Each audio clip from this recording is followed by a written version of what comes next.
బాగున్నారండి అందరూని.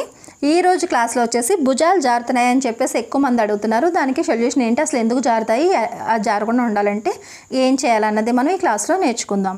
మన లక్ష్మీ ఫ్యాషన్ వాళ్ళ ఛానల్ని కొత్తగా చూస్తున్నట్టయితే కనుక సబ్స్క్రైబ్ చేసుకోవడం మాత్రం మర్చిపోకండి. బెల్ సింబల్ని క్లిక్ చేసినట్టయితే కనుక నోటిఫికేషన్స్ మీ వరకు వస్తాయి. వీడియోస్ని మిస్ కాకుండా చూడగలుగుతారు. ఇప్పుడు మనం షోల్డర్ ఎందుకు జారుతాయి అన్నది తెలుసుకుందాం. ఫస్ట్ ఎందుకు జారుతాయి అంటే అండి, ఒకటి టైట్ అవ్వడం వల్ల జారుతుంది, ఇంకొకటి లూజ్ అవ్వడం వల్ల జారుతుంది. ఇప్పుడు టైట్ అవ్వడం వల్ల ఎలా జారుతుంది అంటే కనుక, టైట్ అయినప్పుడు షోల్డర్ ఎప్పుడు కూడా మనకి అంటే బాగా బ్లౌజ్ ఇక్కడ బిగుసుగా అయిపోయి టైట్ అయిపోయింది, ఇదంతా టైట్ అయిపోయినప్పుడు షోల్డర్ ఇలా చివరికి ఇలా వచ్చేస్తూ ఉంటాయి, లాగు పెట్టినట్టుగా వచ్చేస్తాయి. అప్పుడు కూడా షోల్డర్ దిగుతాయి.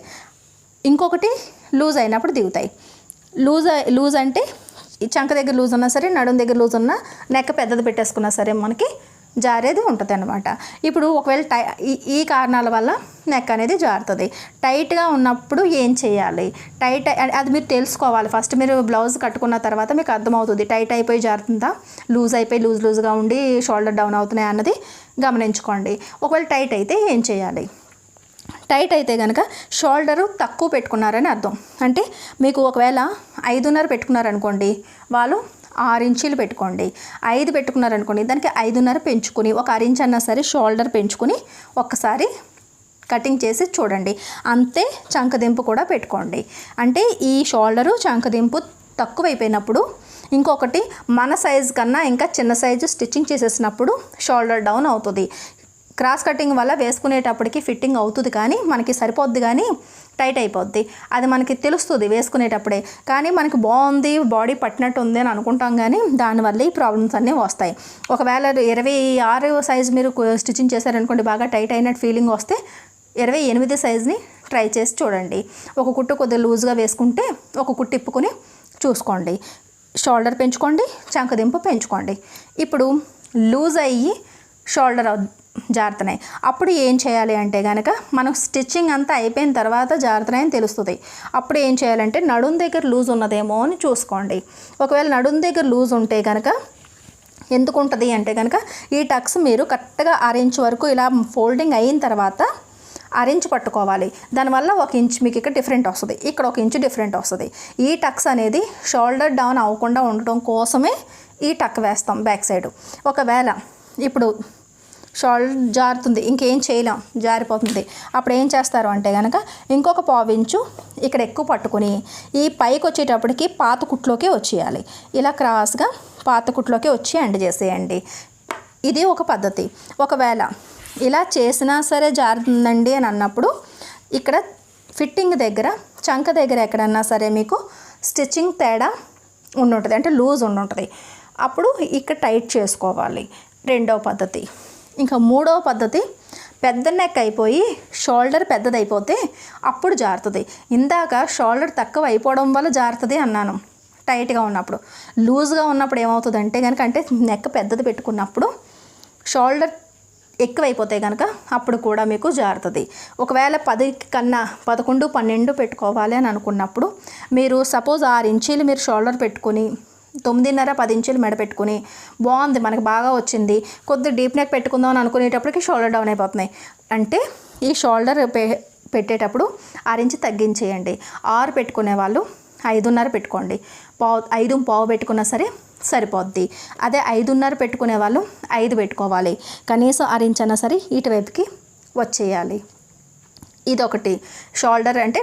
కానీ ఇక్కడ 5 పెట్టుకున్నాం కదా, 5.5 పెట్టుకున్నాం కదా అని చెప్పేసి చంకదింపుని తగ్గించకూడదు. అది 6 ఇంచీలే పెట్టుకోవాలి ఎవరైనా సరే. ఎందుకంటే చంకదింపు చంక రౌండ్ మనకి కావాలి అంతే, ఇక్కడ మనకి ప్రాబ్లం కాబట్టి ఇది తగ్గించుకోవాలి. ఇది ఒక పద్ధతి.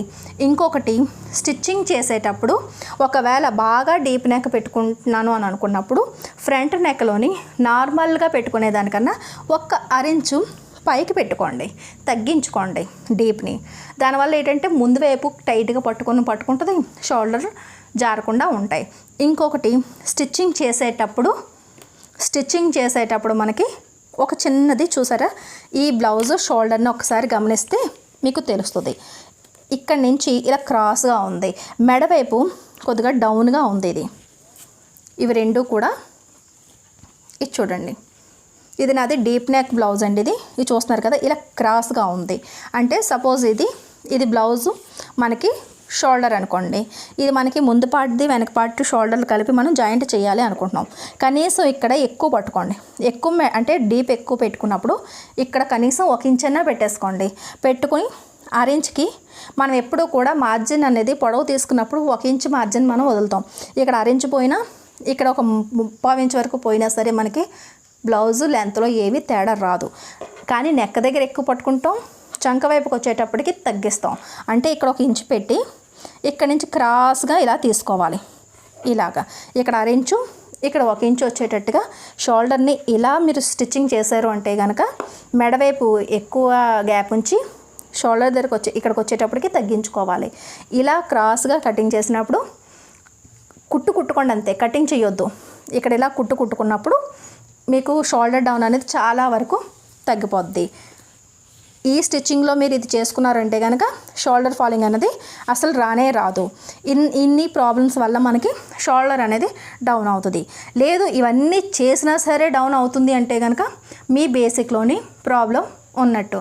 ఇన్ని చేసినా సరే మీకు ఇంకా ఫిట్గా రావట్లేదు, షోల్డర్ డౌన్ అవుతున్నాయి అనుకుంటే కనుక హ్యాండ్స్ కటింగ్ చేసినప్పుడు, ఆర్మ్ రౌండ్ తిప్పినప్పుడు ఇవన్నీ కూడా మీకు ప్రాబ్లమ్స్ ఉన్నాయి అని అర్థం. అంటే బేసిక్ కరెక్ట్గా లేదు అని అర్థం. మళ్ళీ బేసిక్ ఒకసారి మంచి క్లాస్ చూసుకుని రిపీట్ చేసుకోవాలి. అప్పుడు మీకు ప్రాబ్లం క్లియర్ అవుతుంది. ఇంతవరకు మీరు నేను చెప్పినవి ఒకసారి ట్రై చేసి చూడండి, ఏదో ఒకటి సెట్ అవుతుంది. మీ ప్రాబ్లం ఏంటనేది మీ బ్లౌజ్ చూసుకోండి.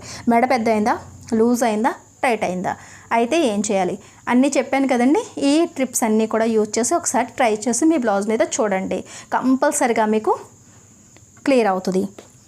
ఇలా లేస్లు వేసుకున్నదైతే కనుక చాలా ఈజీగా మీరు ఇది ఇలా పట్టుకుని చూసారా, ఇది నేను లేస్లు వేసాను. ఇక్కడ ఎక్కువ పట్టుకున్నాను, ఇక్కడ తక్కువ. చూస్తున్నారు కదా, ఈ మాత్రమే ఖర్చు, ఇది తక్కువ పట్టుకున్నాను కాబట్టి షోల్డర్ నాకు అసలు జారదనమాట. ఇంకా జారుతుంది అన్నప్పుడు ఇక్కడ నుంచి ఇలా క్రాస్గా తీసుకురండి. ఎక్కువ వద్దు, తక్కువ, ఇలా 1/4 ఇంచ్ పట్టుకుని ఇలా క్రాస్గా తీసుకురండి. లేదు ఇది మెడకుట్టు ఉన్న బ్లౌజు అయితే కనుక ఇంకా ప్రస్తుతానికైతే కనుక ఆ ఒక్క బ్లౌజ్కి ఇలా ఒక టక్ అనేది ఇలా వేసుకోండి. ఫ్రంట్ టక్ ఇలా మెడ దగ్గర నుంచి ఇక్కడ ఇలా మెడ దగ్గర పట్టుకుని ఒక టక్ అనేది వేసుకోవాలి. ఇంకెంతకన్నా మనం చేసేదేమీ ఉండదు. బ్లౌజ్ ఒకసారి పాడైన తర్వాత రిపేర్ చేయడం అన్నది చాలా కష్టం. ఇవన్నీ చేసిన తర్వాత కూడా మనకి క్లియర్ కాలేదు అంటే నెక్స్ట్ బ్లౌజ్ కటింగ్ చేసినప్పుడు జాగ్రత్తలు తీసుకోవాల్సిందే. ఇది ఒకసారి చేసి చూడండి. ఇంకేమైనా డౌట్స్ ఉన్నా ఏమన్నా ఉన్నట్టే కనుక కామెంట్స్లో నాకు పెట్టండి, నేను మీ డౌట్స్ అన్ని క్లియర్ చేస్తాను. మన లక్ష్మీ ఫ్యాషన్ వాళ్ళ ఛానల్ని కొత్తగా చూస్తున్నట్టయితే కనుక సబ్స్క్రైబ్ చేసుకోవడం మాత్రం మర్చిపోకండి.